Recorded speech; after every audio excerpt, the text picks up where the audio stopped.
Happy Friday, happy Friday. শুক্রবার মানেই অনেক রান্না বান্না, অনেক খাওয়া দাওয়া, অনেক বেশি কাজ বাজ, অনেক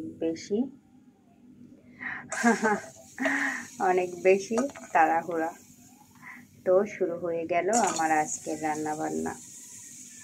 যাই হোক, ব্যাপার না, ভালোই লাগে আসলে শুক্রবারের সব কিছু। শুক্রবার মানেই যেহেতু অনেক কাজ বাজ, ভালোই লাগে। যখনই ভাবি আসলে এত কাজ কাম ভালো লাগে না। কাজ কাম করতে কি আসলে মানুষের ভালো লাগে? তো কি আর বলবো, মাঝে মধ্যে মন চায় চলে যাই, সব কিছু ছেড়ে দিয়ে দিনটা বনে চলে যাই।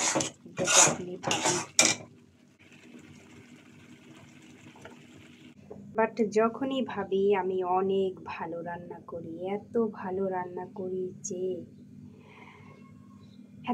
রান্না করি যে নিজে খেয়ে নিজেই ফিদা হয়ে যাই, তখন আবার ফিরে চলে আসি।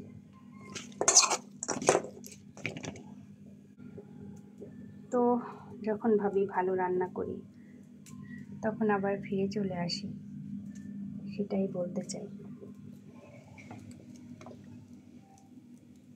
তো আসলে আপনি কেমন ভিডিও বানান সেটা মেন বিষয় না, মেন বিষয় হচ্ছে আপনার ভিডিও মানুষ কতটা দেখে। আসলে খুব কষ্ট করে ভিডিও মেক করি, কারণ ছোট ছোট দুটো বেবি এনে তারপরে ভিডিও মেক করা সো টাফ, অনেক বেশি কষ্ট হয়, অনেক প্রবলেম হয়। তারপরও চেষ্টা করি, এই আর কি। ভালো রান্না করা সহজ, কিন্তু ভালো রাঁধুনি হওয়া সহজ না। ভালো রান্না করা সহজ, ভালো রাঁধুনি হওয়া সহজ না। কেন বলতেছি জানেন? বলতেছি এই কারণে যে ভালো রাঁধুনি হওয়া সম্ভব না, এই কারণে বলতেছি।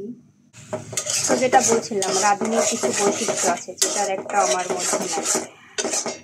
যেমন হাতে পায়ে দাগ, ভুরু কুচকানো, চোখের নিচে কালি, গালের মধ্যে মেস্তা, এগুলি একটা আমার মধ্যে নাই। তো এগুলি একটা আমার মধ্যে নাই। যে রাধে সে চুলো বাঁধে, এটা হচ্ছে গল্প, কবিতা, উপন্যাসে শোভা পেলেও এটা আমাদের সমাজে এখন আর প্রচলিত নেই। তো এটা কেন বললাম? আগে খুব শখ করে রান্না করতাম, রান্না করে আবার মুখ ফুলিয়ে বলতাম হ্যাঁ আমি রেঁধেছি। তো বলে যখন আমি বলতাম আমি রেঁধেছি, আমার দিকে তাকাতো। তো আমার হাতের দিকে তাকিয়ে দেখতো নেল পলিশ বা কাচের চুড়ি, মেহেদি বা ব্রেসলাইট বা হাতে নেল পলিশ কিছু একটা পরে আসি, তখন আমি নিজেই লজ্জা পেয়ে যেতাম। হায় রে। Thank you so much. আল্লাহ হাফেজ and take care. Bye by.